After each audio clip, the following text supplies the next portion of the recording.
30 infos, c'est avec Chérif Dia.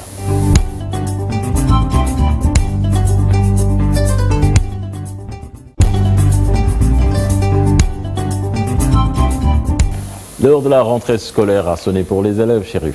Oui, ils seront exactement 4 120 409 élèves à faire leur rentrée ce lundi, 4 jours après les enseignants. Le ministre de l'Éducation nationale effectue une tournée ce matin également dans certains établissements de Dakar. Il est aussi attendu l'arrêté du ministre de l'Éducation nationale sur la conformité du règlement intérieur des écoles avec les dispositions de la Constitution. Cet arrêté sera notifié aux inspections d'académie selon le journal L'Observateur qui a accordé donc ou qui s'est entretenu avec le ministre Moustapha Guirassy qui a déclaré donc chez nos confrères qu'il ne faut pas cibler ni l'église ni les écoles coraniques et qu'on doit accepter que les gens viennent avec leurs croyances à l'école Cheikh Tidiane. Nous poursuivons cette édition avec toujours la rentrée scolaire, une rentrée à double vitesse à Ziguinchor. À Ziguinchor, où la plupart des établissements scolaires ne sont pas donc prêts à recevoir les élèves ce 7 octobre à cause justement des conditions météorologiques, les inondations, les enseignants donc qui vont se réunir pour poursuivre donc les investissements humains dans certains établissements parce que la pluviométrie reste donc importante dans cette localité. Suivons ce reportage de nos correspondants sur place, Lamine Ba et Lamine Mandiang. La rentrée des classes sera bien effective ce 7 octobre dans l'essentiel des établissements scolaires de la région de Ziguinchor. La journée, Setal Sunureo, a été mise à profit pour mettre à niveau les écoles afin de favoriser un bon démarrage des enseignements. Ici, à l'école Atabatabar, située au quartier Koloban, tout est fin prêt pour accueillir les élèves. Nous sommes pratiquement à la veille de l'ouverture des classes. Nous pensons que c'est notre devoir en tant que citoyen, mais également en tant que responsable du quartier, de participer en tout cas à nettoyer en tout cas l'établissement scolaire. C'est vrai que nous sommes en période de Nawetan, mais nous sommes une association sportive et culturelle. Donc nous avons l'obligation aussi d'accompagner l'État dans toutes les initiatives qu'il prenne pour permettre à nos enfants de pouvoir en tout cas démarrer l'année scolaire dans d'excellentes conditions. Le constat est aussi le même à l'école Moussa Bari, située au quartier Boukotte. Ici, les communautés se sont mobilisées en masse pour rendre l'établissement opérationnel dès la rentrée. Bon, actuellement, on est en train d'assainir l'école Moussa Bari, qui est le siège de la zone. Et ensuite, par rapport aux ASC qui polarisent l'école, on a demandé à toutes ces ASC-là de venir répondre à l'appel du président de la République, du gouverneur et de l'IA, pour que par rapport à l'ouverture, que les ASC se mobilisent pour essayer au moins d'apporter leur coup de main par rapport à leur devoir de citoyen. C'est la raison pour laquelle, le matin de bonne heure, les gens sont commencés à sortir de petit à petit pour essayer d'enlever les herbes, nettoyer pour que au plus tard le lundi, que les élèves soient prêts pour entrer dans les classes. Décor très différent à l'école Amitié Canada-Sénégal.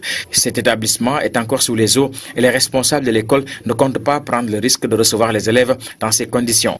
L'école a beaucoup de difficultés, Michel. Vous l'avez bien vu, l'école est inondée, les bâtiments sont vétustes, il y a presque trois toitures qui sont endommagées. Les toilettes sont inaccessibles.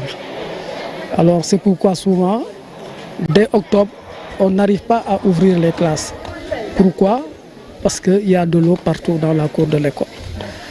Et on rencontre souvent des reptiles, n'est-ce pas, dans l'environnement de l'école. Et on ne pourra jamais prendre ce risque, amener les enfants pour les mettre comme ça dans l'école, dans les classes, tant que l'école n'est pas sécurisée. Oui. Voilà, je lance vraiment un appel au ministre de l'Éducation nationale pour qu'il jette un œil sur l'école Amitié Sénégal-Canada. Ça fait des années que l'école traverse des difficultés, des années. Et aujourd'hui, il y a des bâtiments tellement vétustes que nous avons des inquiétudes par rapport à ça. La rentrée sera effective dans la majorité des écoles de l'Académie de Ziguinchor, mais la situation reste très complexe dans d'autres écoles encore sous l'emprise des eaux de pluie avec la poursuite de la pluviométrie. Pas de rentrée scolaire, par contre, à Ndiaoudoun, dans le département de Saint-Louis. Là-bas, les parents d'élèves ont refusé donc de laisser leurs enfants aller à l'école. 900 élèves exactement à cause de l'état de délabrement avancé, mais aussi de manque de tablement de toilettes fonctionnelles dans cette école. Nous suivons le reportage de Ousseynou Diop et Habib Seck. L'état est tellement alarmant qu'on ne peut pas, donc le slogan où on entend Ubitei Djangitei, c'est pas possible ici à Ndiaoudoun. Donc vous voyez les salles de classe sont très détériorées. Donc vous voyez les portes à terre, donc les toilettes ne sont pas utilisables. Il y a beaucoup de jeunes filles qui viennent aussi pour étudier. Qui dit étudier dit propreté. Donc les conditions ne sont pas réunies. C'est difficile et les parents aussi ont décidé de ne pas amener leurs enfants pour cette rentrée. Donc nous avisons les autorités, le président de la République, puisque vraiment un lycée comme ça, vraiment on ne peut pas y étudier quoi.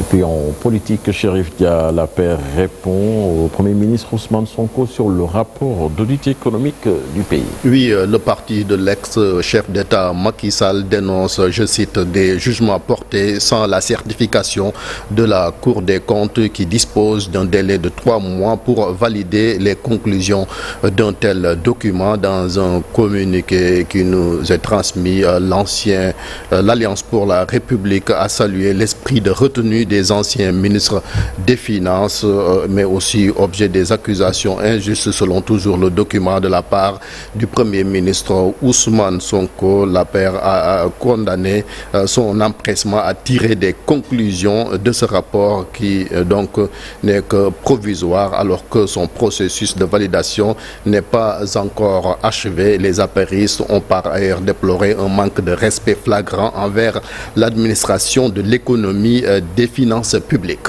Voilà, merci Chérif Dia. On se retrouve donc